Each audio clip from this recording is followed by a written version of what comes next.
அருட்பெருஞ்சோதி அருட்பெருஞ்சோதி தனிப்பெரும் கருணையை அருட்பெருஞ்சோதி. எல்லா உயிர்களும் இன்புற்று வாழ்க, வள்ளல் மலரடி வாழ்க வாழ்க, கொல்லா விரதம் கோல எல்லாம் ஓங்குக, நல்லோர் நினைத்த நலம் பெறுக, நன்றி நினைத்த எல்லோரும் வாழ்க இசைந்து. உலக மக்களே, அறிவார்ந்த அன்பர்களே, ஆண்மநேய ஒருமைப்பாட்டுடைய அன்பர்களே, அருட்பெருஞ்சோதி ஆண்டவருடைய திருவிளையாடலை பார்த்து கொண்டிருக்கிறோம். அருட்பெருஞ்சோதி ஆண்ட திருவிளையாடல் இந்த பிரபஞ்சம் முழுவதும் திருவிளையாடல் செய்திருந்தாலும் கூட கலியுகத்தினுடைய கடைசி திருவிளையாடல் 1823ஆம் ஆண்டு தொடங்கி 30/1/1874 இரவு 12 மணி வரையிலும் இறைவனுடைய திருவிளையாடல் தொடர்ந்து நடந்து கொண்டிருந்தது. காரணம், இந்த பிரபஞ்சம் தோன்றிய காலத்திலிருந்தே 4 யுகங்கள் தோன்றி கிரேத யுகம், துவாபர யுகம், கலியுகம் என்ற 4 யுகங்களுமே தோன்றி இந்த 4 யுகங்களுக்கும் ஆயுள் காலம் உண்டு. அப்போ இந்த 4 யுகங்களும் முடிந்த பிறகு அந்த 4 யுகங்களிலுமே தோன்றிய சமயங்கள், மார்க்கங்கள், மதங்கள் இவைகளுக்கும் ஆயுள் காலம் உண்டு.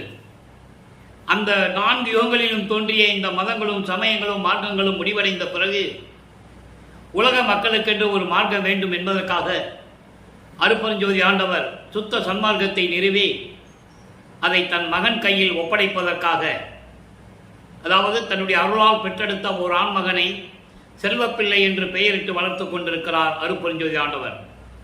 தன் மகனிடம் ஒப்படைக்க வேண்டும் 51 ஆண்டுகள் கழித்து என்பதற்காக ஒரு தாயின் வழியாக நமது பிள்ளை பெருமானவர்கள் வருவிக்க உற்றார். நமது பிள்ளை பெருமானவர்கள் வருவிக்க உற்ற இடம் சிதம்பரம் அருகிலே இருக்கின்ற மருதூர் என்ற ஒரு கிராமம்.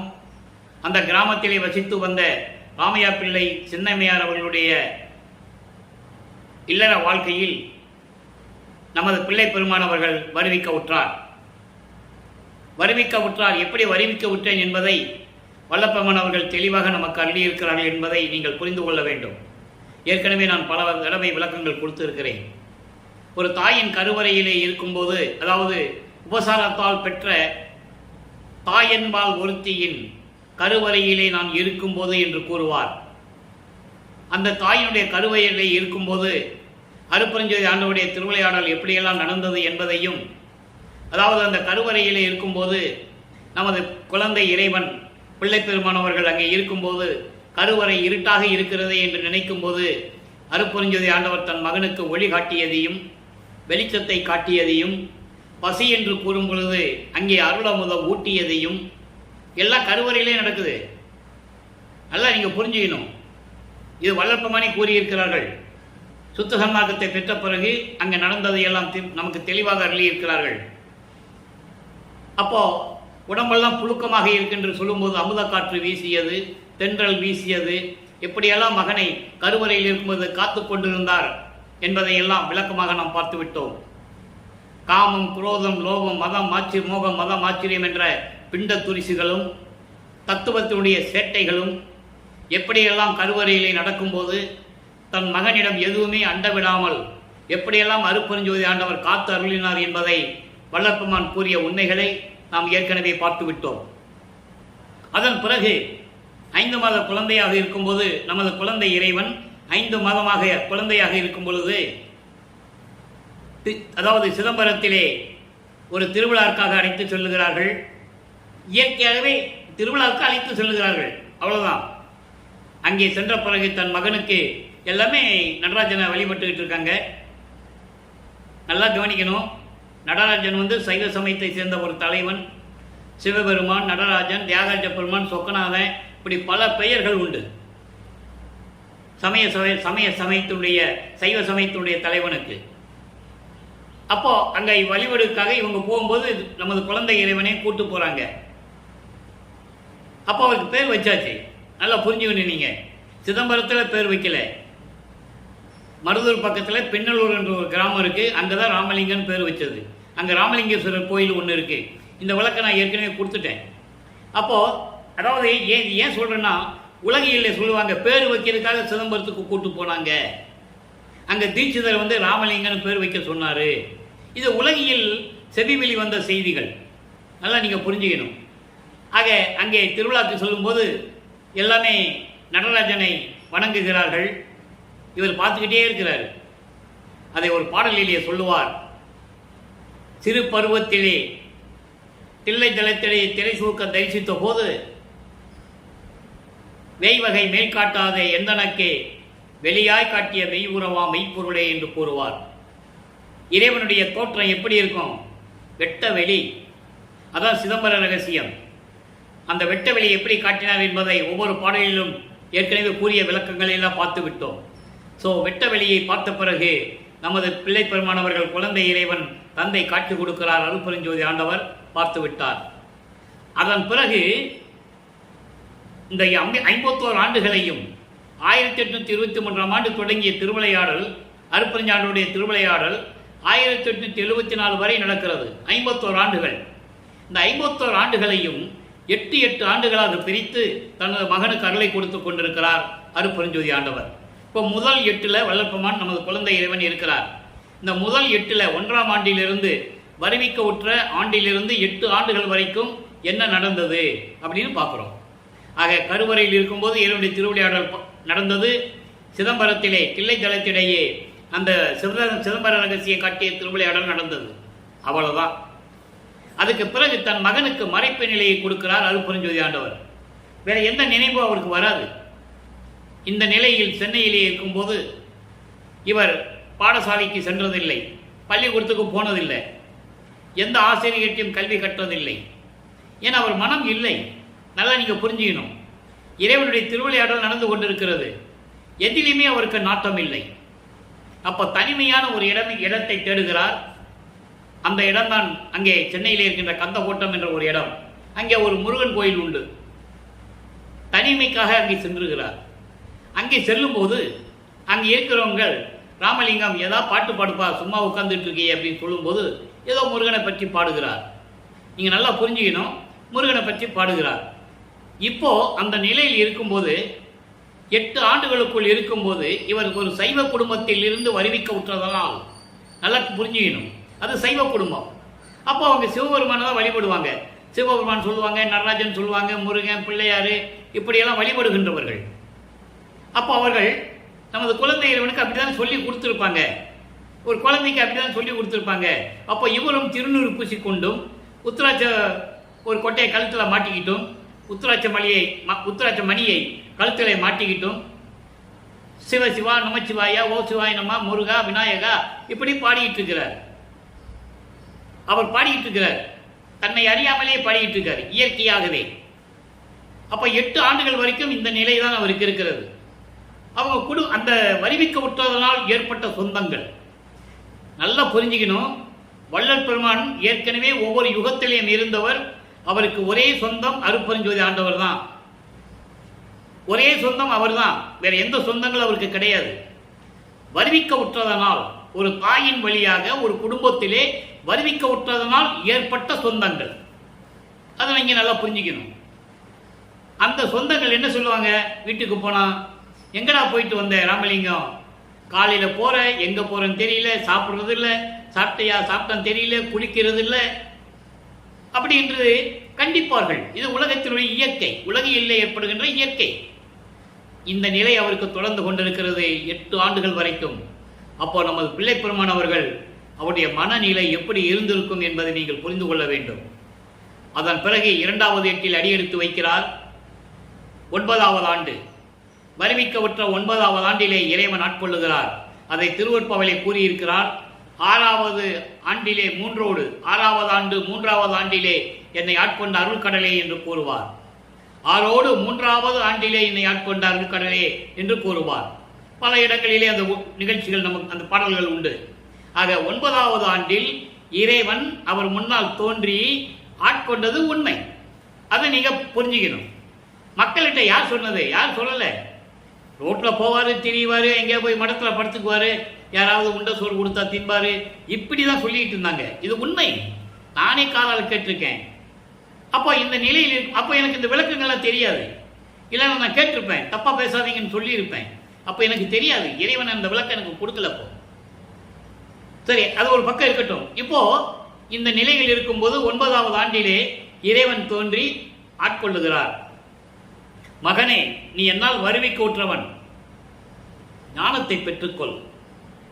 மீதி நிகழ்ச்சிகள் எல்லாம் முன்பருவம் பின்பருவம் காட்டி உனக்கு அருள் செய்வேன் சொல்லி மறைந்து விடுகிறார். அவர் மறைந்த உடனே இவருக்கு மறைப்பு நிலை ஏற்படுகிறது. மறைப்பு நிலை என்பது இப்போ அவருக்கு மெஞ்ஞானம் கிடையாது. மெஞ்ஞானம் என்பது எல்லா காலத்தையும் உணர்ந்தவன், அவன் தான் மெஞ்ஞானம் பெற்றவன். அது இறைவனுடைய நிலை. அப்போ அந்த மெஞ்ஞானம் இவருக்கு இல்லை என்பதனால் அவருக்கு மறைப்பு நிலை ஏற்படுகிறது. தான் யார் என்ற நிலை மட்டும் அவருக்கு தெரியும். இறைவனால் வருவிக்க உற்றவன் என்ற ஒரு நிலை மட்டும் தெரியும். இப்போ சமயங்களும் மதங்களும் மார்க்கங்களும் சூழ்ந்திருந்த காலகட்டங்களில் இவர் சைவ சமயத்தை சேர்ந்த குடும்பத்திலிருந்து அந்த சொந்தங்களிலிருந்து வந்ததனால் வருவிக்க உற்றதனால் இவரும் நமச்சிவாயா, சிவாய நம, ஓம் நமச்சிவாயா இப்படியெல்லாம் சொல்லி இறைவனை பாடிக்கொண்டிருக்கிறார். அந்த நிலையில்தான் திருவருள் முறையீடு உதயமாகிறது. திருவருள் முறையீடு மொத்தம் 232 பாடல்களை கொண்டது. அதிலிருந்து தான் இறைவனுடைய திருவிளையாடலை பார்த்துக்கிட்டு இருக்கோம். இன்னைக்கு 220வது பாடலை பார்க்க போகிறோம். பாடலை நல்லா கவனிங்க. பாடல் உங்களுக்கு புரியாவிட்டால் விளக்கம் நல்லா புரியும். சமயங்களிலும் மதங்களிலும் மார்க்கங்களின் பற்று கொண்ட நமது பிள்ளை பெருமானவர்கள் திருநூறு பூசிக்கொண்டும், அதான் சங்கற்ப விகற்பங்கள் என்று சொல்லுவார். சைவ சமயத்தினுடைய அடையாளம் என்று சொல்லுவார் திருநீர் பூசுவதை. அது ஒரு அடையாளம், ஒரு குறியீடு என்று சொல்லுவார். அப்போ அந்த நிலையில் இருக்கும்போது எப்படி இறைவன் முறையீடு செய்கிறார் என்பதை பார்த்து கொண்டிருக்கிறோம். நிலை அறியாத குடும்ப துயர் என்னும், நல்லா கவனிக்கணும், நிலை அறியாது குடும்ப துயர் என்னும் நீத்தத்திலே தலை அறியாது விழுந்தேனை ஆண்டு அருள்தான் அளிப்பாய். நீ என்னை வருவிக்க செய்துவிட்டு சென்று விட்டாய், மறைந்து விட்டாய். இந்த உலக துன்ப நடையிலே நான் எவ்வளவு துன்பப்படுகிறேன் தெரியுமா? எல்லா துன்பங்களையும் துயரங்களையும் கேலிகளையும் கிண்டல்களையும் தாங்கிக் கொண்டிருக்கிறேன். எப்படி? நிலையில்லாத அந்த குடும்பம் என்னும் இல்லற வாழ்க்கையிலே என்னை வருவிக்க செய்துவிட்டு அந்த துன்ப வெள்ளத்திலே நீந்தி கொண்டிருக்கிறேன், துன்பக் கடலில் நீந்தி கொண்டிருக்கிறேன். ஒன்றும் தெரியாத நிலையில் இருந்தவனை ஒன்றும் தெரியாத நிலையில் இருந்து விட்டேன். தலைகால் தெரியாமல் இருக்கிறீங்கன்னு சொல்லுவாங்க உலகியல்ல. தலைகால் தெரியாமல் ஆடிக்கிட்டு இருக்க, என்னைக்காவது ஒரு நாள் அனுபவிப்பேன்னு சொல்லுவாங்க. அந்த பழமொழிக்கு ஏற்ப எதுவுமே தெரியாத என்னை, துன்பக்கடலிலே விழுந்தவனை என்னை மீட்டு எடுத்து ஆண்டு அருள் செய்ய வேண்டும். முறையீடு செய்கிறார். ஆண்டு அருள் செய்ய வேண்டும். அலை அறியாத கடலே. கடல்ல அலை இல்லாமல் இருக்குமா? எல்லா கடலையும் அலை உண்டு. அலை அறியாத கடலே என்றால் சார்ந்த நிலையில் உள்ள அருள், அதை குளிர்ந்த நிலை என்று தன்னார் என்று சொல்லுவார். தன்னார் நிலையில் உள்ள இறைவனை என்று கூறுவார் அருட்பெருஞ்சோதியே. தன்னார் நிலை என்பது குளிர்ந்த நிலை, குளிர்ந்த நிலை என்பது சாந்தமான நிலையில் இருப்பது. அப்படிப்பட்ட கடலே, முக்கண் கொண்ட ஆரமுதே, 3 கண்கள் உடைய ஆரமுதே, இறைவனே, விலையறியாத மணியே, விடேல், இது என் விண்ணப்பமே. விடேல், என்னை விட்டு விடாதேப்பா, என்னை தள்ளி விடாதே, என்னை விலக்கி விடாதே, என்னை ஒதுக்கி விடாதே. எனக்கு விரைவில் வந்து என்னை ஆட்கொள்வாயாக. உன்னாலே வருவிக்க ஒற்று இந்த துன்பக் கடலிலே, வாழ்க்கை என்னும் துன்பக் கடலிலே, இந்த உலகியலிலே என்னை ஈடுபடுத்தி விட்டாய். நான் என்ன செய்வது? துயரப்பட்டு கொண்டிருக்கிறேன். இதிலிருந்து மீட்டு எடுத்து என்னை ஆட்கொள்ள வேண்டும் என்று முறையீடு செய்கிறார். இப்போ வல்லப்பெருமான் அவர்கள் 9வது ஆண்டிலிருந்து 16 ஆண்டுகளுக்குள் இருந்து கொண்டிருக்கிறார். வல்லப்பெருமானுக்கு வயது இல்லை, நான் ஏற்கனவே கூறிவிட்டேன். அவர் ஒவ்வொரு யுகத்திலும் இருந்த இறைவன். அப்போ இந்த நிலைகள் எல்லாம் நினைத்து அவர் இறைவன் முறையீடு செய்து என்னை ஆட்கொள்ள வேண்டும் என்று கூறுகிறார். இப்போ 13வது ஆண்டு தொடக்கத்தில் இவர் ஞானத்தை பெற்ற பிறகு 9வது ஆண்டிலிருந்து 12 ஆண்டுகளுக்குள் அவர் எங்கேயும் போகலை. இருந்த இடத்திலேயே இறைவனிடம் முறையீடு செய்து கொண்டிருக்கிறார். 13வது ஆண்டு தொடக்கத்தில் திருவொற்றியூர் செல்லுகிறார். இவர் செல்லவில்லை. அருட்பெருஞ்சோதி ஆண்டவர் அவர் மனதை, உள்ளத்தை தூண்டிவிட்டு செல்ல செய்கிறார். அங்க போறார். ஏழுகணர் பகுதியிலிருந்து, சென்னையிலே ஏழுகணர் பகுதியிலிருந்து திருவொற்றியூருக்கு நடந்துதான் போகணும். 13வது ஆண்டில் இருக்கின்ற நமது வல்லைப்பெருமான் அவர்கள் வருவிக்க உற்று 13வது ஆண்டில் இருக்கின்ற நமது பிள்ளை பெருமான் அவர்கள் குழந்தை பருவம், குழந்தை இறைவன், அவருக்கு தெரியாது. நல்லா புரிஞ்சுக்கணும். நீங்கள் அவர் எங்கே போனாலும் நடந்துதான் போகணும். ஆக அந்த நிலையிலே அவர் நடந்து சென்று திருவொற்றியூரிலே தியாகராஜ பெருமானை வழிபடுகிறார். 2ஆம் திருமுறை உருவாகிறது. 2ஆம் திருமுறை 113 பதியங்கள், 1027 பாடல்கள். ஒவ்வொரு பாடல்களிலும் இறைவனிடம் எப்படி விண்ணப்பம் செய்கிறார், முறையீடு செய்கிறார், கெஞ்சுகிறார், கூத்தாடுகிறார் என்பதையெல்லாம் நாம் பார்த்துவிட்டோம். இதுவரை 24 பதியங்களை பார்த்துவிட்டோம். திருவொற்றியூருக்கு போக வேண்டியது, தியாகராஜ பெருமானை பற்றி பாட வேண்டியது, வழிபட வேண்டியது, அங்கேயே நிற்க வேண்டியது, ஒரு பிரயோஜனம் இல்லை. ஒருவேளை திருமுல்லை வயலுக்கு போனால் அருளை பெற்றுவிடலாமோ என்று சொல்லி திருமுல்லை வயலுக்கு போவார். மாசிலாமணி மாசிலாமணின்னு உருகுவார். நீ வருவிக்க வச்சுட்ட, நானும் வந்துட்டேன், வந்த பிறகு நீ என்னை கண்டுக்க மாட்டேன்ற, நான் எவ்வளவு அவமானங்களையும் துயரங்களையும் இந்த வயசில் தாங்கிட்டு இருக்கேன், இதெல்லாம் நல்லா இருக்கா உனக்கு? நான் வந்தா நீ ஏன் வந்தேன்னு கூட கேட்க மாட்டேன்ற, எதுக்காக வந்தேன்னு கூட கேட்க மாட்டேன்ற, இதெல்லாம் உன்னுடைய அருளுக்கு அழகா என்றெல்லாம் அந்த பதியங்கள் எல்லாம் நாம் பார்த்து விட்டோம். அருமையான பதியங்கள் எல்லாம் பார்த்து விட்டோம். அதன் பிறகு அங்கேயும் எந்த விதமான அருளை பெற முடியவில்லை. ஒருவேளை திருவள்ளித்தயம் என்ற ஒரு இடம் இருக்கு சென்னைக்குள்ளேயே, அங்கே போய் பார்க்கலாமான்னு சொல்லி அங்கேயும் போறாரு. அங்கேயும் போய் உருகி உருகி பாடுறாரு. ஒரு வேலையும் நடக்கலை. உடனே மன வெறுத்து சொல்றாரு, கோமணம் கட்டிட்டு இருக்க, கந்த துணியை கட்டிட்டு இருக்க, யாரை ஏமாத்திட்டு இந்த மாதிரி நீ நடந்துகிட்டு இருக்க, எனக்கு ஒரு கந்த துணியை கொடுத்துறேன், நானும் கந்த துணியை கட்டிட்டு உன் பக்கத்தில் நிற்கிறேன், வரங்க போகிறவங்கெல்லாம் அப்பனும் பிள்ளையும் உடுத்துறதுக்கு துணி இல்லாமல், போட்டுக்கிறதுக்கு துணி இல்லாமல் கந்த துணி கோமணம் கட்டிட்டு இருக்கான்னு சொல்லட்டுமே. எனக்கு ஒன்றும் இல்லை அவர் சொல்லுவார், எனக்கு ஒன்றும் இல்லை, உலகம் உன்மேல் பழி சுமத்தும், அந்த பழி சொல்லுக்கும் இழி சொல்லுக்கும் ஆளாகாதே, பெற்ற பிள்ளையை பெற்ற மகனை தெருவில் விட்டு விட்டான் என்று சொல்லுவார்கள், விரைவில் வந்து எனக்கு அருள்வாயாக என்றெல்லாம் கெஞ்சுவார். ஒரு பிரயோஜனம் இல்லை. திருவிளையாடல் நடந்து கொண்டிருக்கிறது, எப்படி வரும்? புராணங்களிலும் காவியங்களிலும் சொன்ன சிவபெருமானுடைய திருவிளையாடல்களெல்லாம் சொன்னார்கள். சைவ சமயத்தை சேர்ந்தவர்கள், வைஷ்ணவ சமயத்தை சேர்ந்தவர்கள் திருமாலுடைய திருவிளையாடல்கள் எல்லாம் சொன்னார்கள். சாதகம் சமயத்தை சேர்ந்தவர்கள் அம்மனுடைய திருவிளையாடல் எல்லாம் சொன்னார்கள். கௌபாலம் சமயத்தை சேர்ந்தவர்கள் முருகனுடைய திருவிளையாடல் எல்லாம் சொன்னார்கள். காணாபத்தியை சேர்ந்த தலைவன் விநாயகனுடைய திருவிளையாடல் எல்லாம் சொன்னாங்க. சூரியனுடைய சௌரம், சூரியனுடைய திருவிளையாடல் எல்லாம் சொன்னாங்க. கர்ணம் பிறந்தது குந்தி தேவிக்கு, அது சூரியனுடைய திருவிளையாடல். உங்களுக்கு தெரியும், பாரதத்தில் மகாபாரதத்தில். இப்படி எல்லா திருவிளையாடலும் சொன்னவர்கள் அருப்பஞ்சோதி ஆண்டவருடைய திருவிளையாடலை யார் சொன்னது? அருப்பஞ்சாண்டவர் ஒரு மகனை பெற்றெடுத்து வளர்த்து செல்வப்பிள்ளை என்று பெயரிட்டு சுத்த சன்மார்க்கத்தை கொடுப்பதற்காக ஒரு திருவிளையாடல் செய்து இந்த பூலோகத்திற்கு அனுப்பினார் என்று யார் சொன்னது? ஒரு ஆள் கூட சொல்லலை. 202 வருஷம் ஆயிடுச்சு வல்லப்பமான்கள் வரிமிக்க விட்டு. இது இறைவனுடைய திருவிளையாடலால் நடந்தது என்று சொல்ல வேண்டும். பிறந்தார் என்று சொல்லக்கூடாது. பிறந்தார்ட்டாலே அது மனித லிஸ்டில் வந்துடும். சரி, அது விளக்கம், பெரிய விளக்கம், அது ஒரு நாளைக்கு பேசலாம். இப்போ இந்த 2ஆம் திருமுறையிலே இப்போ நம்ம பார்க்க வேண்டியது 25வது பதிகம் ஆடல் அமுது 10. ஆடல் அமுது என்பது இறைவனை சொல்லுவது, இறைவனுடைய திருவிளையாடலை சொல்லுவது, இறைவனுடைய நடனத்தை பற்றி, அருள் நடனத்தை பற்றி சொல்லுவது, 10 பாடல்களில் சொல்லுவது. அதான் 10. அப்போ இது வரைக்கும் நம்ம 1வது பாடலை பார்த்துருக்கோம். இன்னைக்கு 2வது பாடல் பாருங்க. இறைவனுடைய நிலையை சொல்லிட்டு எப்படிலாம் இவருடைய நிலையை சொல்லி வருந்துகிறார்.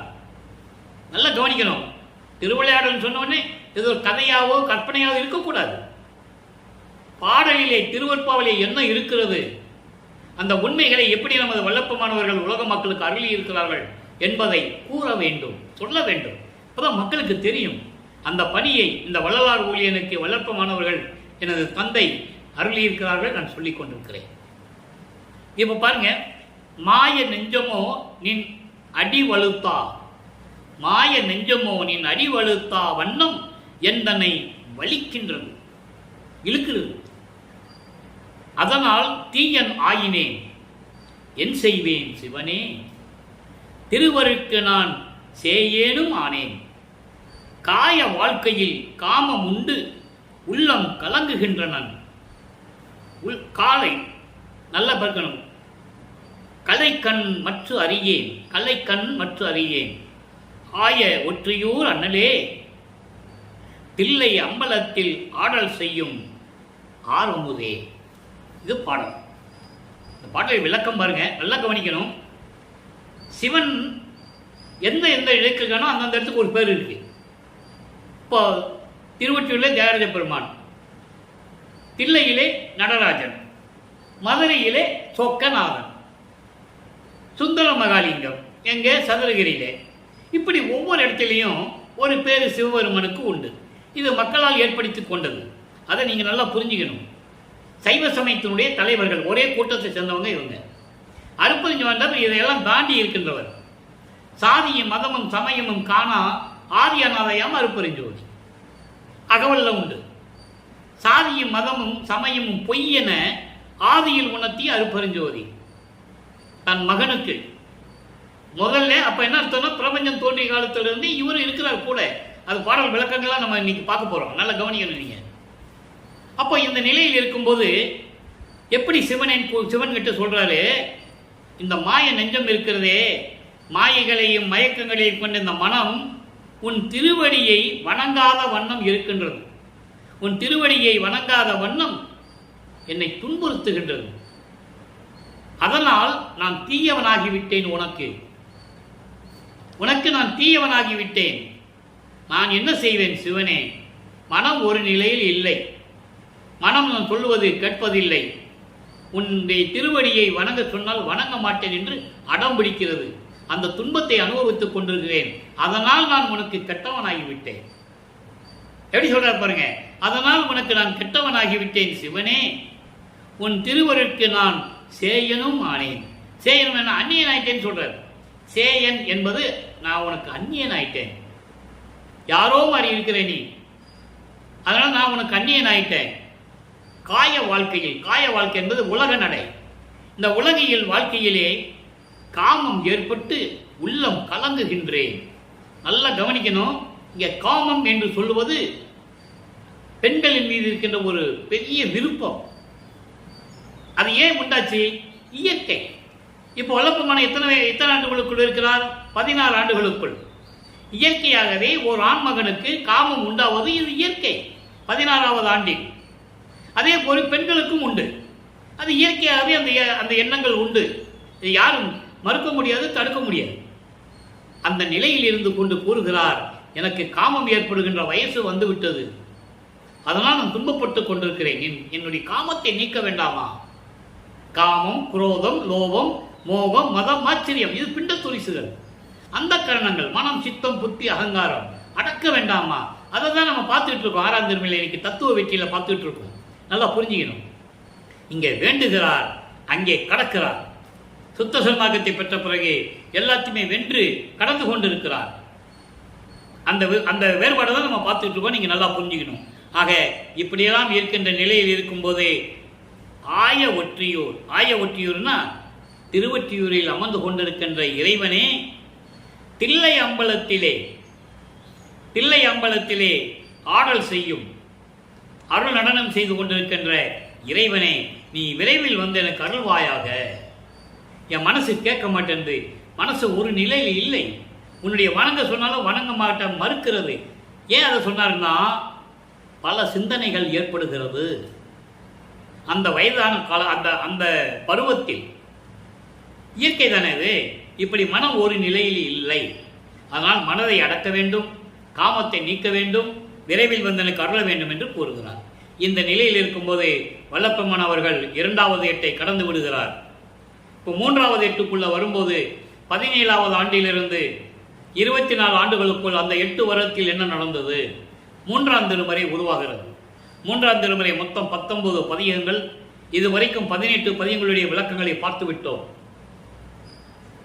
18 விளக்கங்களுடைய ஒரு சின்ன சுருக்கம், பொதுவான விளக்கம். தியாகராஜ பெருமானை போய் பாடுறது. அதுக்கப்புறம் அவர் அங்கே திருமலை வாயிலுக்கும் திருவள்ளி சாயத்துக்கும் போறதில்லை. தெரிஞ்சு போச்சு அவருக்கு. இனிமேல் எங்கே போனாலும் வேலை நடக்காது அப்படின்னு தெரிஞ்சு போச்சு. அப்போ தியாகராஜ பெருமான்கிட்ட இருக்கும்போது என்ன நடந்தது திருவொற்றியூரில் அப்படின்னா, இவருக்கு இது எப்படியாவது பவனி வரணும்ல, தேரில் வச்சு திருவிழா வீதி வரும். அந்த பதிகங்கள்லாம் பார்த்துட்டோம். திருவிழா வீதின்னு பதிகமே இருக்குது. பவனி வர்ற பகுதியும் இருக்கு, எல்லாம் பார்த்துட்டோம். அப்போ பவனி வரும்போது இறைவனை பார்த்து எப்படியாவது அருளை பெற்றுக்கணும் என்பது கோயிலில் ரோட்டில் நின்றுட்டு இருக்காரு, தெருவில் நின்றுட்டு இருக்கிறார். உள்ள போறதுக்கு மனம் இல்லை. தெருவில் நின்னா பார்க்குறவங்க இவன் எப்பயும் தெருவிலேயே நிற்கிறானே அப்படின்னு கிண்டல் பண்ணுறாங்க. இந்த பையன் என்ன வருஷக்கணக்கில் நின்றுட்டு இருக்கான் தெருவில், கிண்டல் பண்ணுவாங்க. தெருவில் நடந்து போகும்போது கிண்டல் பண்ணுவாங்க. தெருவா சுற்றுலாம் பொழுக்குது அப்படின்னு சொல்லுவாங்க. ஆனால் இவருக்கு தெரியும், என்றாவது ஒரு நாள் இறைவன் அருளை கொடுத்துதான் ஆக வேண்டும். ஆனால் ஏன் நம்மளை இந்த மாதிரி சிக்கல் பண்ணுறாருன்றது அவருக்கு தெரியாது. ஏன் இந்த மாதிரி இருக்க வைக்கிறாருன்னு தெரியாது. அப்போ இந்த நிலைகள் இப்போ கொஞ்சம் மாறுது. இவர் தன்னுடைய விருப்பத்தை, தன்னுடைய மன ஏக்கத்தை, மன தவிப்பை தான் சொன்னாலும் கேட்க மாட்டேன்றாரு. காட்சி கொடுக்குறாரு, மறைஞ்சிடுறாரு, பேசுறது இல்லை. அதனால தன்னுடைய மன ஏக்கத்தை நாரையிடம் சொல்லி, ஒரு நாரையிடம் சொல்லி தூது அனுப்புகிறார். நாரை திரும்பி வரல. சரி, ஒரு நாரையை தான் அனுப்பணும், கிளிகளை அனுப்பி பார்ப்போம். கிளிகளை தூது அனுப்புவார், அதுவும் வராது. அங்கே இறைவன் தான் தடுத்துடுவார். அந்த பதியங்களை நம்ம பார்த்துட்டோம். அதன் பிறகு குறி கேட்க போவார் ஒரு குறைச்சி பெண்ணிடம், ஜோதிடம் கேட்க போவார், எந்த விதமான பலனும் இல்லை. இப்போ கடைசி பதிகம் 19வது பதிகம் காதல் மாட்சி என்ற ஒரு பதிகம். காதல் எப்படிப்பட்ட காதல், இவர் எப்படி இறைவனிடம் காதல் கொண்டிருந்தார், அன்பு கொண்டிருந்தார் என்பதை இந்த பதியத்தில் நம்ம பார்க்க போகிறோம். இன்னைக்கு அந்த பதியத்தில் 7வது பாடல். இவரை பார்த்து தியாகராஜ பெருமான் எப்படி தெருவழியா ஓடுறாரு, ஏமாத்திட்டு ஓடுவார், சிக்க மாட்டார். இவர்கிட்ட சிக்க கூடாதுன்னு தான் அவருக்கு ஓடுறாரு. சிக்கணும்னா இவர் கேட்குற கேள்விக்கு, இவன் கேட்குற கேள்விக்கு பதில் சொல்ல முடியாது. பின்னால் பார்த்துக்கலாம், இன்னும் நாட்கள் இருக்குதே, இன்னும் 17 ஆண்டுகள் இருக்கே. 51 ஆண்டுல 24 ஆண்டு தானே போயிருக்கு, இன்னும் 17 ஆண்டுகள் இருக்கே. இந்த நிலையில் இருக்கும்போது இந்த பாடலை கவனிங்க. இவரை பார்த்து எப்படி தியாக பெருமான் திருவழியா ஓடுறாரு அப்படின்னு சொல்றாரு. மக்கள்கிட்ட யாரும் சொல்லலை, அதனால தெரியாது. அதான் ஏற்கனவே நான் சொன்னபடி எல்லா திருவிளையாடலையும் சொன்னார்கள். திருவொற்றியூர்ல கோயிலுக்கு போனதெல்லாம் சொன்னாங்கல்ல, அங்க இவரை பார்த்து தியாகராஜ பெருமான் திருவழியா ஓடுனா இருப்பான்னு யாரும் சொன்னாங்களா? சொல்லலை. கற்பனையாக சொல்ல வேண்டாம், இல்லாததை சொல்ல வேண்டாம், இருக்கிறத சொல்லுங்க. திருவருட்பாலை இருக்கு, ஒரு பதியமே இருக்கு. இப்போ 7வது அந்த பதியத்தில் 7வது பாடல்ல பார்க்க போறோம். திரை ஆர் ஓதை ஒற்றியில் வாழ் தியாகர் அவர்தம் பவனிதனை கரையா மகிழ்வில் காண வந்தால் கற்பின் நலத்தை கவர்ந்து கொண்டு இங்க கற்புன்னு ஏன் சொல்றாரு? இவரை தன்னை ஒரு பெண்ணாக உருவகப்படுத்தி இறைவனை, அதாவது இவரை தலைவியாக உருவகப்படுத்தி இறைவனை தலைவனாக வர்ணனை செய்து உள்ளத்தை தோழியாக வர்ணனை செய்து இந்த பாடலை அருளியிருக்கிறார்கள். அதனால் கற்பு என்று சொல்லுகிறார். நான் விளக்கம் தரேன். கற்பு நலத்தை கவர்ந்து கொண்டு பறையா தரிக்க நம்மை திரும்பி பாராது ஓடுகின்றார். அண்டர்லைன். எப்படி போடுறாரா? திரும்பி பார்க்காம ஓடுறாருன்னா இவர் கூப்பிடுறாரு, அவர் திரும்பி பார்க்கல. நம்ம உரையாது ஓடினாலும், நாம் தொடர்ந்து ஓடினாலும் அவர் ஓட்டம் பிடிக்க ஒண்ணாதே. ஏன்னா அப்ப அவருக்கு பறக்கும் சக்தி இல்லை, மறைகின்ற சக்தி கிடையாது. ஒரே நேரத்தில் பல உருவங்கள் இருக்கின்ற சக்தி அப்ப அவருக்கு கிடையாது. 4ஆம் திருமுறையில தான் வாங்குவார். அத விளக்கங்கள்லாம் நம்ம பார்த்துருக்கோம். இப்போ இந்த நிலையில் இருக்கும்போது இவர் பின்னால ஓடுறாரு, ஓட முடியல. அப்போ ரோட்டில் இருக்கிறவங்க, தெருவில் இருக்கிறவங்க என்ன நினைப்பாங்க? என்ன இவன் பைத்தியக்கார மாதிரி ஓடிக்கிட்டு இருக்கான். தியாகராஜ பெருமான் ஓடுறது மனுஷன் கண்களுக்கு தெரியாது, மானிட பிறவிகளுக்கு தெரியாது. நல்லா புரிஞ்சுக்கணும் நீங்க. இவருக்கு காட்சி கொடுக்கிறார், பேசல, தெருவழியா ஓடுறாரு. இது ஒரு பார்க்கிறாரு, இவர் பின்னாலே ஓடுறாரு, பிடிக்கணும்னு ஓடுறாரு. ஓட்டத்தை பிடிக்க முடியல. அப்போ இங்கே கூடியிருக்கின்றவர்களாம் இவரை ஏளனமாக பேசுகிறார்கள், கிண்டல் செய்கிறார்கள் என்பதை பதிகத்திலே நாம் பார்த்து விட்டோம். இப்ப இந்த பாடலுடைய விளக்கம் பாருங்க. திரையார் ஓதை ஒற்றியில் என்பது அலைக்கடல், அதாவது கடல் அலைகளினால். கடல் அலை வந்தா என்ன பண்ணும்? எகிரி மேல விழுகும். இப்ப கடல் உள்ள போயிடுச்சு. அன்னைக்கு கோயில் பக்கத்திலே கடல் இருந்திருக்கு. திருவொற்றியூர்ல கோயில் பக்கத்திலே கடல் இருந்திருக்கு. அப்போ அந்த கடல்ல இருந்து அலை அடிச்சதுன்னா அந்த அலை வந்து கடல்ல, அந்த அலையினுடைய தண்ணி எல்லாம் எங்க நம்ம கோயிலுக்கு வருமா? அதான் சொல்றாரு, அப்படி ஈரம் உள்ள கடல் அலைகள், அதான் திரை என்று சொல்லுகிறார். திரை என்பது கடல் அலை. கடல் அலைகள் ஓங்கி விழுந்து ஈரமாகி குளிர்ந்த நிலையில் இருக்கின்ற, அதோடு மட்டுமல்ல நீர்நிலைகள் நிறைந்த பண்ணைகளும் சோலைகளும் நிறைந்த திருவொற்றியில் இருக்கின்ற இறைவன் தியாகராஜனுடைய பவனியை நான் மகிழ்வோடு உள்ள மகிழ்ச்சியோடு பார்க்க வந்தால் தெருவில் நின்றுட்டு இருக்கேன், பார்க்க வந்தால் கற்பின் நலத்தை கவர்ந்து கொண்டு, அப்படின்னா என்னை உள்ள இருந்து பார்க்கிறாரு, நான் அங்கே தெருவில் நிற்கிறது தெரியும் அவருக்கு, என்னை பார்க்கிறாரு, அப்படியே மெல்ல வந்துகிட்டு இருக்கிறாரு, என்னை பார்த்து சிரிச்சுக்கிட்டே வந்துட்டு இருக்கிறாரு. என்கிட்ட வந்த உடனே என்னுடைய மகிழ்வையும் என்னுடைய உள்ளத்தில் இருக்கின்ற மகிழ்ச்சியை எல்லாம் எடுத்துக்கொண்டு என்னை திரும்பி பார்க்காமல் ஓடுகிறார். ஒன்றும் பேசல. நல்லா கவனிக்கணும். இப்ப இந்த நிலையில் இருந்து கொண்டிருக்கிற வல்லபெருமான், நேற்று பாடல் என்ன சொன்னோம்? கன்னத்தை கிள்ளி விட்டு போவார். என் செல்லம், என் தங்கன்னு சொல்லி கன்னத்தை கிள்ளி விட்டுட்டு ஓடிடுவார். இன்னைக்கு பாடலை பார்க்கறது, இவர் திரும்பி பார்க்காம ஓடுறாரு. இவர் சந்தோஷத்தை எல்லாம் பறிச்சுக்கிட்டு ஓடுறாருன்னு சொல்றாரு. ஆக இவர் போன பிறகு இவருடைய மனநிலை எப்படி இருக்கும்? இவரும் பின்னாலேயே ஓடுறாரு, ஓட்டத்தை பிடிக்க முடியவில்லை சொல்கிறார். இந்த நிலை தொடர்ந்து கொண்டிருக்கிறது. இப்போ வல்லபெருமான் அவர்கள் 24 ஆண்டுகளுக்குள் இருக்கும்போது இந்த நிலைகள் எல்லாம் ஏற்படுகிறது. அதன் பிறகு 4வது எட்டில் அடியெடுத்து வைக்கிறார். 4:32 4ஆம் திருமுறை உருவாகிறது. 4ஆம் திருமுறையிலே 2 பதியங்களை தவிர மீது எல்லா விளக்கத்தையும் நம்ம பார்த்துட்டோம். பிரசாத மாலையும் பத்தி மாலையும் இருக்கு. அது நிலுவையில் இருக்கிறது. அதற்கான காரணங்கள் இருக்கிறது. 1ஆம் திருமுறையிலே வடிவுடைய மாணிக்கை சொல்ல வேண்டும், வடிவுடைய மாணிக்க மாலையை சொல்ல வேண்டும். 2ஆம் திருமுறையிலே ஒரு பதிகம், 20வது பதிகம் நிலுவையில் இருக்கிறது, எழுத்தறியும் பெருமான் மாலை, அதை சொல்ல வேண்டும். சொல்லிவிட்டு 4ஆம் திருமுறைக்கு வரும்போது பிரசாத மாலையை சொல்ல வேண்டும். அதை சொல்லிவிட்டு 6ஆம் திருமுறை வரும்போது நடராஜபதி மாலை, சத்குருமணி மாலை, அனுபவ மாலை, இப்படியெல்லாம் சொல்ல வேண்டி இருக்கிறது. அப்போதான் உங்களுக்கு அதெல்லாம் புரியும். இப்போ இந்த நிலைகளாக மாறி 4வது ஆண்டில் இருக்கும்போது அங்கே ஒரு திருவிளையாடல் நடக்கிறது. வல்லபெருமான் அவர்கள் 25வது ஆண்டிலிருந்து 32 ஆண்டுகளுக்குள் என்ன நடந்தது? முதல் கட்டமாக ஏற்கனவே நிர்ணயிக்கப்பட்டபடி, ஏற்கனவே இறைவனுடைய கட்டளைப்படி தனக்கோடி அம்மையாருக்கு இவர் தாலி கட்ட வேண்டும்.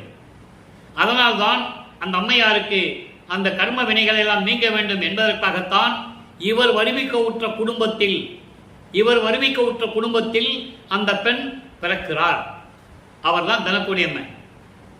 அம்மா தனக்கோடி அம்மை பிறக்கிறாங்க. அப்ப இவருக்கு என்ன வேணும்? அந்த பெண்ணுக்கு தாய்மாமன் ஆகணும். அப்ப தாய்மாமனுக்கு அந்த பெண்ணை கல்யாணம் பண்ணணும்னு பேசிக்கிறாங்க. இவர் கல்யாணம் வேண்டான்னு சொல்றாரு. ஏன்? ஒரு போக்குக்காக, ஒரு திருவிளையாடல். உடனே ஒத்துக்க கூடாதுல்ல, எல்லாருக்கும் தெரிஞ்சும் இல்லை. அதனால இவர் முடியாதுன்னு சொல்ல, இவங்க ஒரு சாமியார்கிட்ட போய் கேட்டா இவன் ஒத்துக்குவான்னு சொல்லி ஒரு சிவனடியார்கிட்ட கூட்டு போறாங்க. அந்த சிவனடியார் பேரு ராமலிங்கம். அவர் வேறு யாரும் இல்லை, அருப்பெருஞ்சோதி ஆண்டவர். இது ஒரு டிராமா நடந்துட்டு இருக்கு, திருவிளையாடல். இவரை கூட்டு போகணும், அவரை நீ கல்யாணம் பண்ணிக்கப்பான்னு சொல்லணும், இவர் பண்ணணும். இதுதான் கான்செப்ட். உலகில சொன்ன கதை வேற, அதை விட்டுருங்க, அந்த விளக்கம் வேற. அப்ப இந்த கான்செப்ட் போகுது. அங்க போறாங்க. அவர் இல்ல ராமலிங்கம், நீ கல்யாணம் பண்ணிக்கையா, குடும்பம் நடத்தணும்னு அவசியம் இல்லை, விருப்பப்படுறாங்கல்ல, கல்யாணம் பண்ணிக்க அப்புறம் பார்க்கலாம் அப்படின்னு சொல்லிடுறாரு. அதுக்கப்புறம் அந்த திருமணம் எப்படி நடந்தது என்றால், பிரம்மனும் திருமாலும் ருத்திரனும் எல்லாரும் வந்து வாழ்த்துக்காக திருமண மண்டபத்திலே வந்து அமர்ந்திருக்கிறார்கள். இவர் தாலி கட்டுகிறார். திருமாங்கல்யம் பூட்டி அந்த அம்மாவுக்கு மோட்ச விட்டை காட்டி விமோசனத்தை கொடுத்து விட்டு மகிழ்வோடு இருந்து கொண்டிருக்கிறார். அப்போ தன்னுடைய தந்தையும் தாயும் வரவில்லை என்று மனம் அவருக்கு வருந்துகிறது. மனம் வருத்தப்படுறார். அருப்பெருஞ்சோதி ஆண்டவரும் சிவகாமி வள்ளியும் வரலையே, அப்பா அம்மா வரலையேன்னு சொல்லி வருத்தப்படுறார். அதனுடைய வருத்தத்தை நீக்குவதற்காக 2 குதிரை மாட்டின தேர்ல வந்து மணமக்களை எப்படி வாழ்த்தினார்கள் என்பதையும் நாம் பார்த்து விட்டோம். இது 4வது எட்டில் நடந்து கொண்டிருக்கிறது. இப்போ தாலி கட்டியாச்சு, உறவ பற்றுகளை நீக்கணும். உடனே இவர் வெள்ளாடை அணிந்து முக்காடு போட்டுக்கிறார். நல்லா கவனிக்கணும். அது ஒரு தனி மார்க்கத்துக்காக. இப்போ அவருக்கு சுத்த சன்மார்க்கம் இருக்கிறது தெரியும், அதை வாங்க போறோன்னு தெரியும், இறைவன் எப்படியும் வருவாருன்னு தெரியும். இந்த பற்றுகளை எல்லாம் துறந்து வெள்ளாடை அணிந்து ரூமுக்குள்ள போய் கதவை சாத்திக்கிட்டார். எங்கே? சென்னையில். இனிமேல் கதவை திறக்கக்கூடாது, வந்தா வரட்டும், இறைவன் வந்தா வரட்டும் சொல்லி பூட்டிட்டார். இறைவன் பார்த்துட்டார். இறைவனுடைய மகனுடைய கஷ்டங்களை எல்லாம் எவ்வளவு துன்பப்படுத்தி விட்டோம் என்று சொல்லி, ஏன்னா ஆண்டுகளும் நீ கம்மியாக தான் இருக்கு. 51 வருஷத்துல 32 வருஷம் முடிஞ்சு போச்சு. நீ 19 வருஷம் தான் பாக்கி இருக்கு. நல்லா கவனிக்கணும். இந்த 19 வருஷத்துல 9 வருஷம் கருங்குழியில் இருக்கணும், அப்புறம் தர்மசாலையில் இருக்கணும், அப்புறம் மேட்டுக்குப்பத்தில் இருக்கணும். இந்த 3 நிகழ்வுகள் நடக்கணும். நல்லா புரிஞ்சுக்கணும். நீங்க இப்போ 4வது எட்டில் இருக்கும்போது இறைவனை வருகிறார். விண்ணுலகத்திலிருந்து பூலோகத்திற்கு வந்து கால் வலிக்க தெருவிலே நடந்து வந்து அவரே கதவை திறந்து, அவருடைய அருளால் கதவை திறந்து ஒரு காலை உள்ள வச்சு ஒரு காலை வெளியே வைக்கிறார். அதன் விளக்கெல்லாம் நான் ஏற்கனவே கொடுத்துட்டேன். தினமும் பேசிட்டு தான் இருக்கோம். ஏன்னா உள்ள வந்துட்டானா திருப்பி அவன் பூட்டிடுவான், நம்ம வெளியே போக முடியாதுன்னு இறைவனுக்கு தெரியும். அதனால அங்க கூப்பிட்டு அருளை கொடுக்கிறார். இதனுடைய அருளை 100 பாடல்களிலே, அருட்பிரகாச மாலை என்ற 100 பாடல்களிலே நாம் பார்த்து விட்டோம். இப்ப எல்லா நிலையும் முடிஞ்சது. சமயங்களை, மதங்களை, மார்க்கங்களை துறந்து விட்டார். திருநீறு பூசுவதை நிறுத்தி விட்டார். உத்தராட்ச மாலையை கழட்டி தூக்கி எரிஞ்சிட்டாரு. இனிமே நமச்சிவாய, சிவாய நம, ஓம் சிவாய நமன்னு சொல்ல மாட்டாரு. நல்லா புரிஞ்சுக்கணும் நீங்க. ஏன்னா தனி மார்க்கத்தை வாங்க போறாரு. இது தனி மார்க்கம். சமயங்களையும் மதங்களையும் மார்க்கங்களையும் சாராத ஒரு தனி மார்க்கம். இது வரைக்கும் சிவபெருமான் கூப்பிட்டுருப்பாரு, தியாகராஜ பெருமான் கூப்பிட்டுருப்பாரு, நடராஜன் கூப்பிட்டுருப்பாரு. இனிமே அவர் வாயிலிருந்து அது வராது. அருட்பெருஞ்சோதி தான் வரும். இதான் வேறுபாடுகள். நல்லா புரிஞ்சுக்கணும் நீங்க. இப்ப எல்லாம் முடிச்சுட்டாரு. சமயங்களையும் மதங்களையும் மார்க்கங்களையும் கடந்துட்டாரு. பற்றுகளை விட்டு விட்டார். தத்துவங்களை கடந்து சென்று கொண்டிருக்கிறார் சுத்த சன்மார்க்கத்தை வாங்குவதற்காக. அதனுடைய விளக்கங்களை எல்லாம் நாம் பார்த்து விட்டோம். தத்துவங்களை தனித்தனியாக கடந்தேன். தத்துவாதீத மேல்நிலையில் சித்தியல் முழுதும் தெரிந்தேன். அவை மேல் சிவநிலை தெரிந்திட சென்றேன். நல்லா புரிஞ்சுக்கணும் நீங்க. இங்க இருக்கிறவங்க என்ன சொன்னாங்க? என்ன ராமலிங்க காரணம்னா அவன் எங்க போனான்னு தெரியும். கல்யாணம் பண்ணிட்டு மனைவி வீட்டோட சரியா வாழல, கொண்டாட்டிய தெருவில் விட்டு போயிட்டான், எங்கேயோ போயிட்டான், ஊர் பக்கம் போயிட்டான், உலகத்துக்கு போயிட்டான், என்னென்னமோ சொல்லியிருக்காங்க. எங்க போனாருன்னு தெரியாது. எங்கேயா போயிருப்பான், வருவாங்க போவாங்க அப்படின்னு தான் சொல்லியிருக்காங்களே தவிர சிவஞான வெளிக்கு போனது யார் சொன்னது? பாடலில் அவரே சொல்றாரு, நான் இங்க போனேன் சுத்த சன்மார்க்கத்தை வாங்குறதுக்குன்னு. அனுபவ மாலையிலையும் பாடல் உண்டு. சுத்த சன்மார்க்கத்தை நான் அங்க போய் தான் வாங்கினேன்னு சொல்லுவாரு. நிறைய பாடல்கள் உண்டு. அந்த விளக்கத்தை நம்ம பார்த்துக்கிட்டு இருக்கோம். சரி, இப்போ வல்லப்பமானவர்கள் 5வது எட்டில் இருந்து கொண்டிருக்கிறார். 33வது ஆண்டிலிருந்து 40 ஆண்டுகளுக்குள் என்ன நடந்தது? 40 ஆண்டுகளுக்குள் அவர் எல்லா அருளையும் பெற்றுக்கொண்டார். நேர சுத்த சன்மார்க்கம் வாங்குறதுக்கு சிவஞான வழிக்கு பறந்து சென்று கொண்டிருக்கிறார். அண்டங்களை விட்டு அண்டங்களை கடந்து பேரண்டங்கள், பகிரண்டங்கள் எல்லாவற்றையும் கடந்து பரவெளி, பரம்பரவெளி, பராவெளி, பரம்பரவெளி, பராபரவெளி, பெருவெளி, பெருசுகவெளி, வெளிகளை எல்லாம் கடந்து சென்று கொண்டிருக்கிறார். அங்கே தன் மகனை வரவேற்பதற்காக அருட்பெருஞ்சோதியார் காத்து கொண்டிருக்கிறார். மகனை வரவேற்று அங்கே இருக்கின்ற சத்தியஞான சபையிலே சிங்காசனத்திலே அமர வைத்து மணிமகுடம் சூட்டுகிறார். பாடல்களை எல்லாம் பார்த்து விட்டோம். மகனே, இந்த ஆடைகளை எல்லாம் கலந்து விட்டு, இவர் முக்காடு போட்டு தானே போறாரு. இந்த ஆடைகளை எல்லாம் கலைந்து விட்டு புத்தாடை அணிந்து அணிகலன்கள் பூட்டி ஆடை ஆபரணங்களை எல்லாம் நகைகள் எல்லாம் பூட்டி மங்கள நீராடி மங்கள கோலத்துடன் வருவாயாக என்று சொல்லி மகனை அலங்கரித்து சிங்காசன மேடையிலே அமர வைத்து மணிமுகுடம் சூட்டி சுத்த சன்மார்க்கத்தை கொடுக்கிறார். அங்கேயே சாகா கல்வியை கற்றுத் தருகிறார். எல்லாரும் பார்க்கிறாங்க, கோபமா பார்க்கிறாங்க என்பதை பாடலிலே பார்த்து விட்டோம். நாகாதிபனும் திரு நெடுமாலும் நறுமுறுமெனவே, நறுமுறுமெனவே எப்படி சொல்றாரு? அருளமதம் அளித்தாய் நாண்டும் உண்டு துண்ணவே, சாகா கலையை பயிற்று தந்த தயவையே சாற்றதுக்கரிது. எல்லாரும் கோபமா இருக்கிறாங்க. யாருக்கும் தெரியாத மகனுக்கு சொல்லி கொடுக்கிறாருன்னு எல்லாத்தையும் வாங்கி கொண்டு ஏம சித்தி, தத்துவ சித்தி, ஒரே நேரத்தில் எங்க வேணாலும் இருப்பார். அவரு பறக்கும் சக்தியை உடையவர். எல்லாம் வாங்கி கொண்டு மகனை பூலோகத்துக்கு சென்று வா என்று சொல்லி, இன்னும் ஆண்டுகள் இருக்கிறது, இன்னும் 11 ஆண்டுகள் இருக்குது, சென்று வா என்று சொல்லி பூலோகத்துக்கு அனுப்பி விடுகிறார். அப்ப வந்து அமர்ந்ததுதான், உறைவிடமாக கொண்டதுதான் கருங்கொழி என்ற கிராமம். அதுக்குள்ளே நிறைய திருவிளையாடலாம் நடந்தது. நிறைய அதாவது ஒரு டிராமா. இவர் சிதம்பரத்துக்கு போனது, அங்கே அவங்க அண்ணனை பார்த்தது, அங்கே ரெட்டியாரை பார்த்தது, எங்கள் வீட்டில் இருந்துக்கிட்டுன்னு சொன்னது, இதெல்லாம் ஒரு எதர்ச்சியாக நடந்த செயல்கள். நல்லா புரிஞ்சுக்கணும். இறைவனுடைய திருவிளையாடலால் நடந்த செயல்கள். அங்கே பரசுராம போகிற நேரத்தில் இவர் அங்கே போக வேண்டிய ஒரு காலம், அங்கே ரெட்டியாரும் வரணும், எல்லாரும் மீட் பண்ணணும். அப்போ நீங்கள் கருமொழிக்கு தம்பியை கூட்டு போனால் அவர் சொல்லணும். இது உலகியல் நடந்தது. நல்லா புரிஞ்சுக்கணும். இது உலகியல் நடந்த சமாச்சாரம். அதுக்கப்புறம் அதுக்கப்புறம் கருங்குழியில் உறைவிடமாக கொண்டிருக்கிறார். 9 ஆண்டுகள் அங்கே பிள்ளை பெருமாள் இருக்கிறார்கள். இப்போ அவர்கள் 8வது ஆண்டில் இருந்து கொண்டிருக்கிறார். 8வது என்பது 6×8 = 48. 41 ஆண்டுகளில் இருந்து 48 ஆண்டுகளுக்குள் என்ன நடந்தது என்பதனுடைய முதல் பாகம் கருங்குழியில் இருந்தது. கருங்குழியில் இருந்து கொண்டு அங்கே அதாவது தந்தையும் மகனும் அப்பனும் மகனும் எப்படி உரையாடினார்கள், அங்கே என்னென்ன அருளையெல்லாம் பெற்றுக்கொண்டார் என்பதை ஏற்கனவே நாம் பார்த்து விட்டோம்.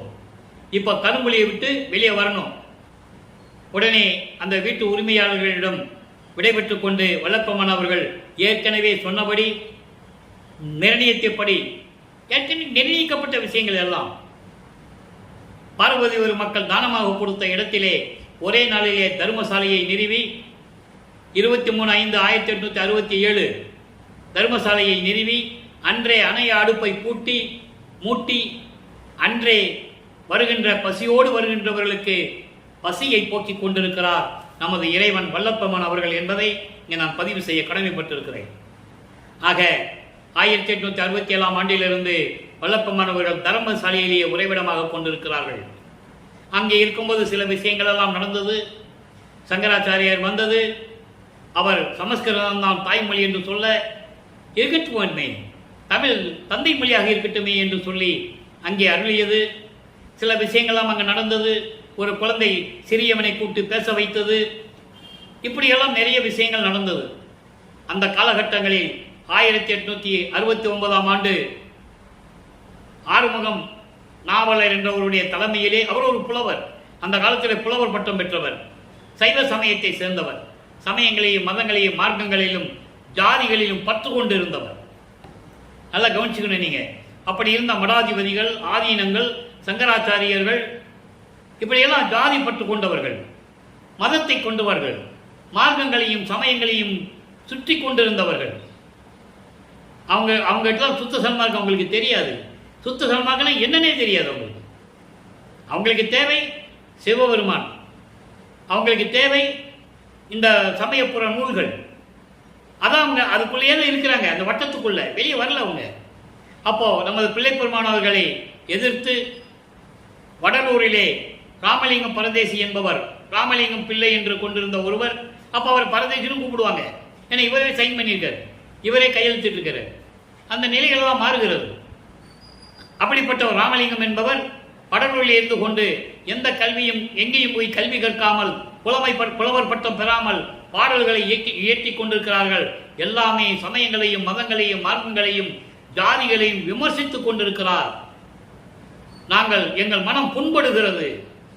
நாங்கள் எல்லாம் ஜாதிகளையும் மதங்களையும் மார்க்கங்களையும் பின்பற்றிக் கொண்டிருப்பவர்கள், சைவ சமயத்தை பின்பற்றிக் கொண்டிருப்பவர்கள், இப்படியெல்லாம் சாடிக்கொண்டிருக்கிறார். அவருடைய பாடல்களை எல்லாம் அறுப்பா அல்ல மறுப்பா என்று அறிவிக்க வேண்டும் என்று சொல்லி வழக்கு தொடர்ந்து விட்டார்கள். வேற வழி பண்ணிட்டாங்க. இவரை ஒரு சாதாரண மனுஷன் நினைச்சிட்டு பண்ணிட்டாங்க. கோர்ட்டிலே விசாரணை நடக்க போகிறது. எல்லாம் போயிருக்காங்க. வாதி வந்து விட்டார். வாதி என்பது இவர் ஆறுமுக நாவலர், பிரதிவாதி நமது பிள்ளை பெருமான் அவர்கள். இவர் காணன்னு சொன்னது எங்களுக்கு ரொம்ப சந்தோஷம் உங்களுக்கு. ஏன்னா இவங்க காலையிலே போய் அங்கே இருக்கிறாங்க. இவர் இல்லைன்னு தெரிஞ்ச உடனே எப்படி நம்ம பக்கம் தான் தீர்ப்பு வரும்னு சொல்லிட்டு இருக்காங்க. இவரை ராமலிங்க பிள்ளை ராமலிங்க பிள்ளை ராமலிங்க பிள்ளை என்று நீதிமன்றத்திலே அழைக்கிறார்கள். அங்கே நிற்கிறார். அப்போ கூட இவங்களுக்கு இவர் இறைவனு தெரியல. நல்லா புரிஞ்சுக்கணும் நீங்க. அப்போ வல்லப்பமானவர்கள் பறக்கும் சக்தியை உடையவர், நினைச்சா நினைச்ச இடத்தில் இருக்கின்றவர், பல உருவங்களிலே தோன்றக்கூடியவர். யார் என்ன மாதிரி நினைக்கிறாங்களோ அந்த உருவத்தில் அங்கே போய் சேர்ந்துருவார். நல்லா புரிஞ்சுக்கணும் நீங்க. சில நேரங்கள் அருப்புரிஞ்சு ஆண்டவரே மகன் ரூபத்தில் வந்திருக்கிறார். அந்த நிகழ்ச்சிகள்லாம் திருவற்பாடு இருக்கு. நம்ம சொல்ல போறோம். எப்படி வேட்டவள ஜமீனுக்கு போனாரு, அங்கே என்ன நடந்தது, அதெல்லாம் நம்ம பின்னால் சொல்ல போறோம். இப்போ தர்மசாலையில் இருக்கிறனால அந்த நிகழ்ச்சி மட்டும் சொல்றோம். அப்போ இந்த நிலையில் இருக்கும்போது நின்றார். நீதிமன்றத்துக்கு போயிட்டாரு. விசாரணை நடக்குது. நீதிபதி எந்திரிச்சு நிற்கிறார். இவரை பார்த்த உடனே இவர் காட்சி கொடுக்கிறார். இவர் யாருன்னு காட்சி கொடுக்கிறார். அந்த சொரூபத்தை பார்த்த உடனே நீதிபதி எந்திரிச்சு நிற்கிறாரு.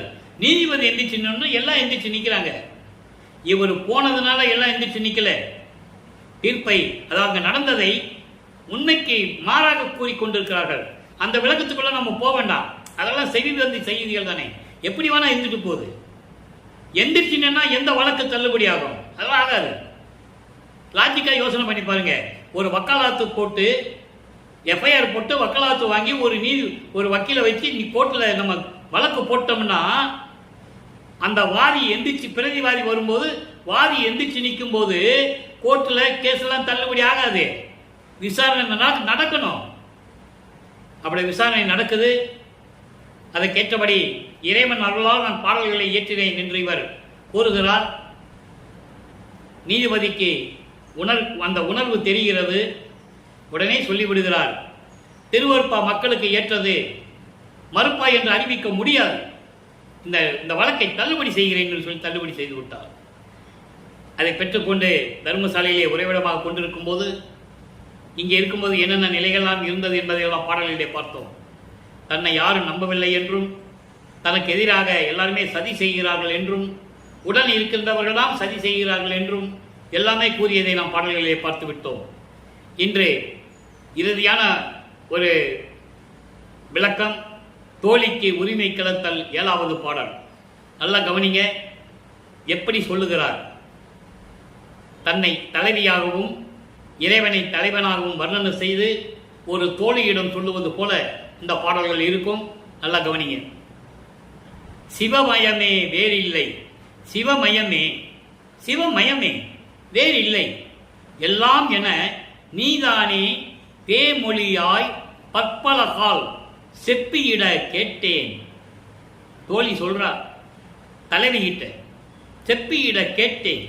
தபமயத்தார் பல சமய தலைவர், மத தலைவர், தத்துவ தலைவர், அவர் தலைவர், இவர் அவர் என்று இயல்வேறு பிரித்தவர் பால் வார்த்தை இயம்புவது என் என்றாய், ஈது என் கொள் என்றாய் தோழி.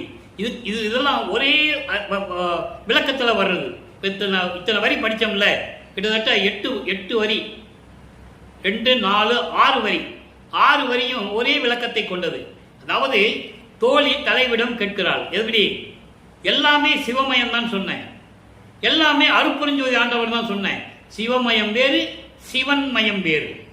சிவன் சமயத்தின் தலைவன், சிவன் ஆதிய மந்தலமா தோன்றிய அருட்பெருஞ்சோதி சுத்த சன்மார்க்கத்தின் தலைவன். அதை நீங்க நல்லா புரிஞ்சுக்கணும். எல்லாமே சிவமயம், எல்லாமே அருட்பெருஞ்சோதி ஆண்டவர் தான், அதை தவிர வேறு எதுவுமே இல்லைன்னு நீதானே சொன்ன. எப்படி சொன்ன? இனிப்பா சொன்ன, தேன்மொழியாய் இனிய வார்த்தைகளால் பல ஆண்டுகள் நீதான சொல்லியிட நான் கேட்டேன். நீ சொன்னதை நான் கேட்டுட்டு இருந்தேன் பல ஆண்டுகளாக. பல ஆண்டுகள் என்பது சமயங்களிலும் மதங்களிலும் மார்க்கங்களிலும் விட்டு வந்த பிறகு, 32வது ஆண்டுக்கு பிறகு, 33வது ஆண்டு தொடக்கத்தில் இருந்து, சுத்த சன்மார்க்கை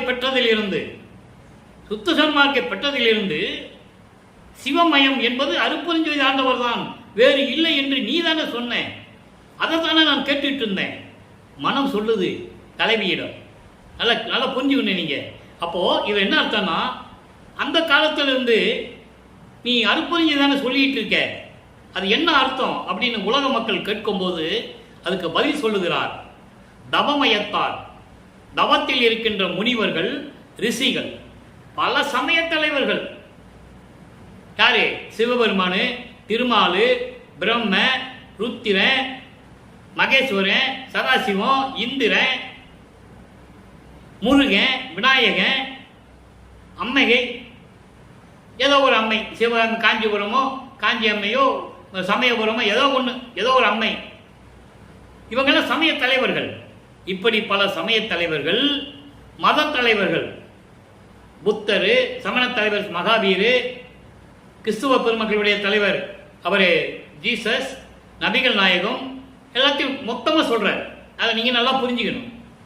மத தலைவர்கள், தத்துவர் என்றால் 36 தத்துவங்கள், 60 தத்துவிகள்.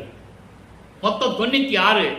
அவருடைய தலைவர்கள் யாரு? பிரம்ம தத்துவனுடைய தலைவன் பிரம்மன், வைஷ்ணவ தத்துவ விஷ்ணு தத்துவத்தையுடையவன் திருமால், சிவ தத்துவத்தை உடையவன் ருத்திரன், மகேஸ்வரனும் சதாசிவம் தத்துவிகள்.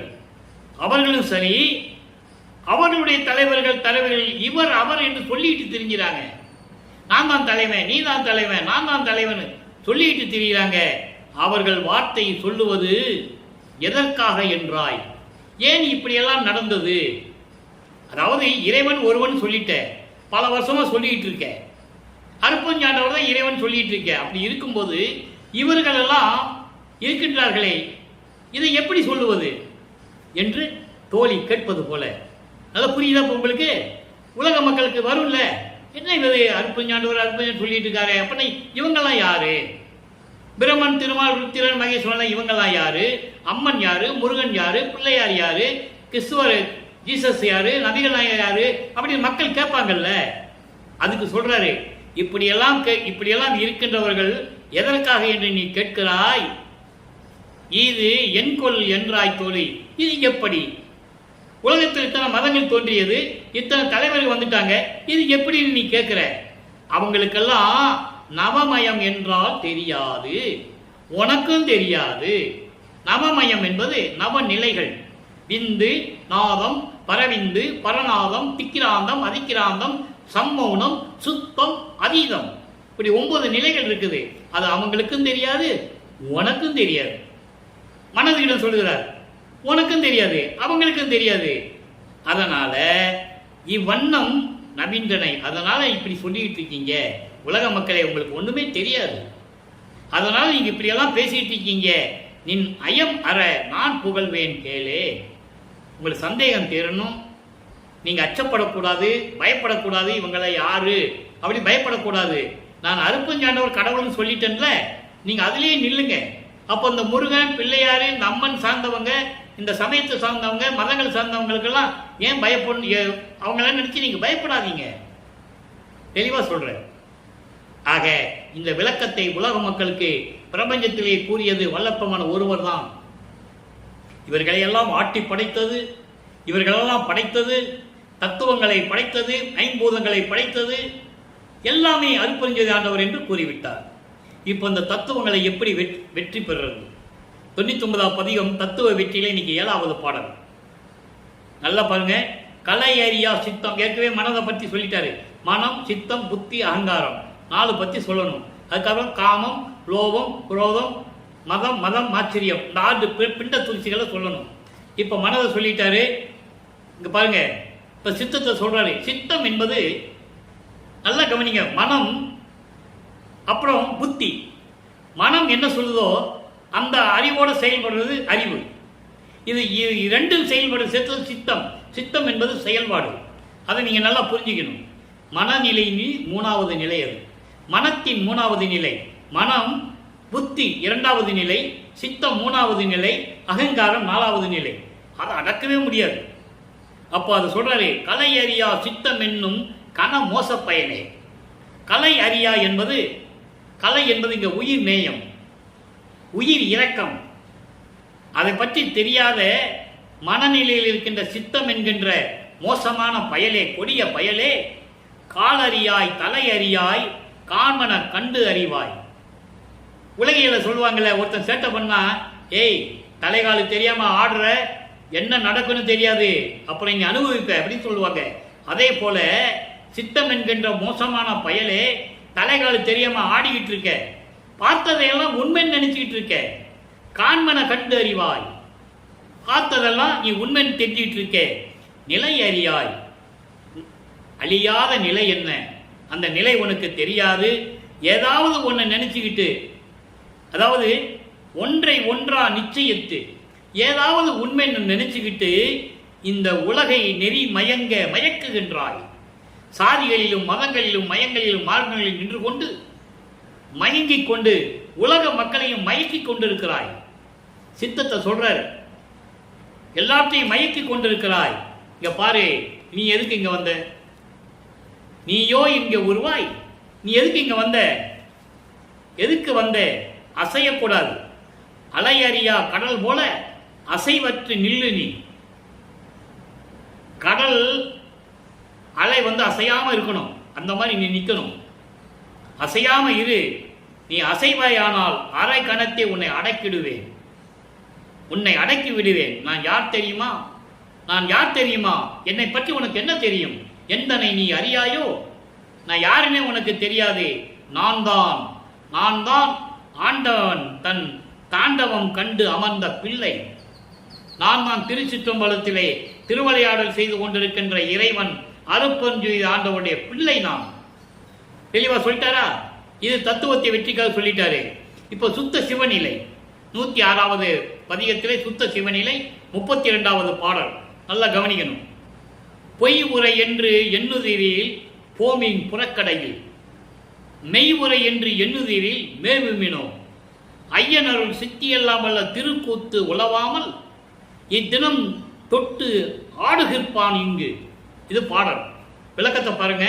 அதாவது நாம் சொல்லுவது பொய் என்று நினைத்தால், பிள்ளை பெருமாள் சொல்றாரு உலக மக்களுக்கு, சுத்த சிவநிலைன்னா என்ன?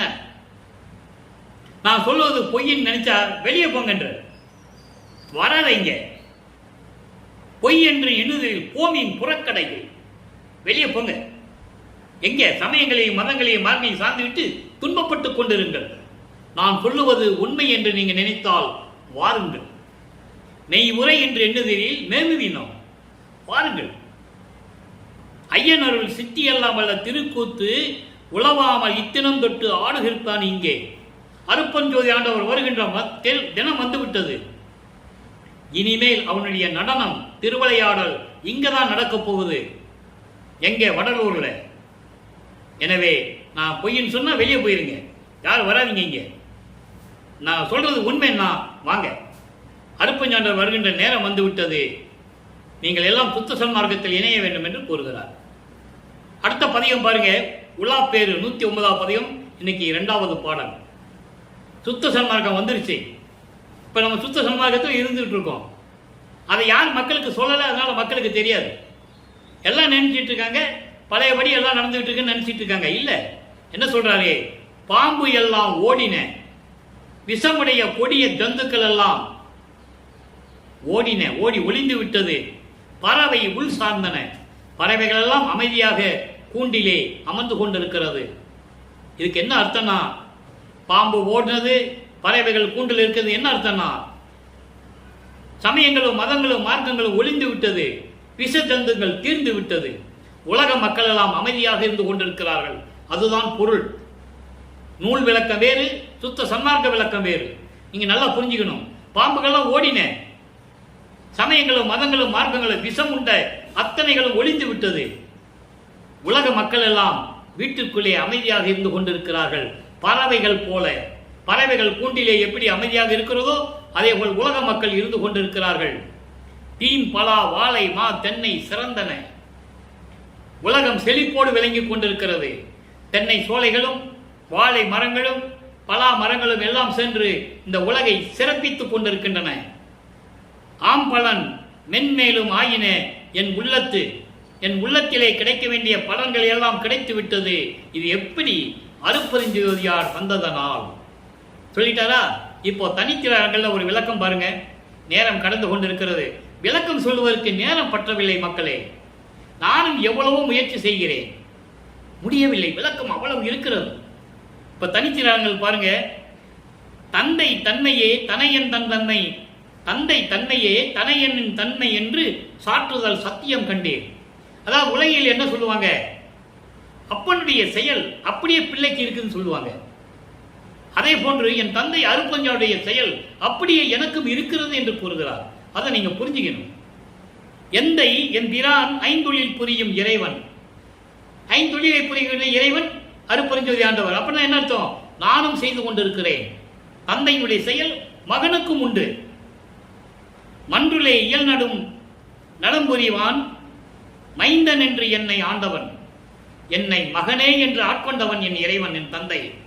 அப்போ எல்லாம் வல்ல நாயகன் நல்ல சீர் உடையான், அந்த நாளன் மெய்யறிவு உடையான், என் அப்பன் தன்மை என் தன்மை. என் அப்பன் எப்படி இருக்கணும் அப்படியே என்னுடைய தன்மை என்று கூறுகிறார். அடுத்து மெய்யறிவு வியப்பிலே ஒரு திருவிளையாடல். 76வது பாடல். கடையன் எனது கொடிய மன நெஞ்சக்கல்லையே கனியதாக்கி தூக்கி கொண்டாய், துரியத்தி எல்லையே உடையாய், துரிய தளத்தின் மேல் நின்று ஓங்கும் தளத்திலே உன்பால் இருக்க வைத்தாய் என்னை உவந்து வளத்திலே. விளக்கம் பாருங்க, அருமையான விளக்கம்.